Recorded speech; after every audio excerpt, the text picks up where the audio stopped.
আজ বলবো শ্রী শ্রী বাবা আদম গাদম দেবের পুজো ও মেলার কথা। জনশ্রুতি আজ থেকে 500 বছরেরও আগের কথা। তখন এই অঞ্চলে জনবসতি ছিল না, গোটাটাই জঙ্গলে ঘেরা ছিল।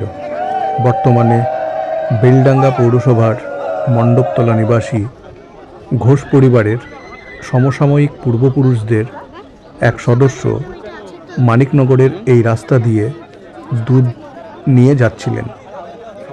হঠাৎ তিনি জঙ্গলের মধ্য থেকে কান্নার শব্দ শুনতে পান। কেউ যেন বলছেন, বাঁচাও বাঁচাও। তিনি দেখতে পেলেন লম্বা দুটি কাঠের গুঁড়ি জ্বলছে, আর সেখান থেকেই এই চিৎকারের শব্দ আসছে। তিনি হাতের কাছে জল না পেয়ে তড়িঘড়ি যে দুধ নিয়ে তিনি যাচ্ছিলেন সেগুলি ঢেলে দিয়ে কাঠের আগুন নিভিয়ে ফেলেন। সব দুধ ঢেলে দিয়ে অনেক চিন্তা নিয়ে একটি গাছের নিচে তিনি ঘুমিয়ে পড়েন। ঘুমের মধ্যে তিনি স্বপ্নাদেশ পান এবং বাড়ি ফিরে ঢেলে আসা দুধের সমপরিমাণ সোনা অলংকার ফিরে পান কোনো এক অলৌকিক শক্তির মহিমায়। এরপর থেকে এই স্থানে আদম গাদম দেবের পুজো প্রচলন হয়। চৈত্র মাসের গাজনের সময় সেই কাঠের গুঁড়ি দুটি বাবা আদম গাদম রূপে পূজিত হন মহাদেবের অংশ হিসাবে। সারা বছর এই গুঁড়ি দুটি জলে ডুবিয়ে রাখা হয়। এই সময়তেই তাদের জল থেকে তুলে মন্দিরে আনা হয়। চৈত্র মাসের সংক্রান্তিতে এই গুঁড়ির উপরেই চড়ক ঘোরে।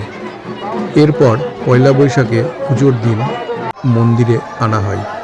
এই দিন বেলডাঙ্গা নিবাসী ঘোষবাড়ির পুজো সর্বপ্রথম হয়। তারপর পুজো দিতে ভিড় দেখা যায় দূর দূরান্ত থেকে আসা পুণ্যার্থীদের। পুজো শেষ হলে সেই দিন আবার তাদের ডুবিয়ে রাখা হয়। পয়লা বৈশাখের ঠিক পরের মঙ্গলবার বাবা আদম গাদমকে জল থেকে তুলে আবার মন্দিরে আনা হয় পুজোর উদ্দেশ্যে।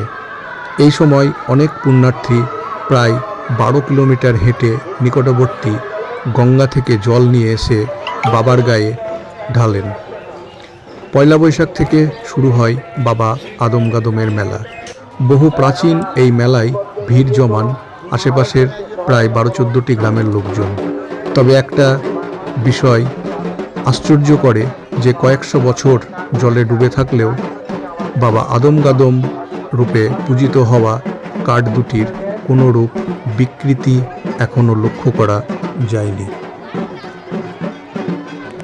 এরকম গ্রামগঞ্জে ছড়িয়ে ছিটিয়ে থাকা অনেক তথ্য তুলে ধরব।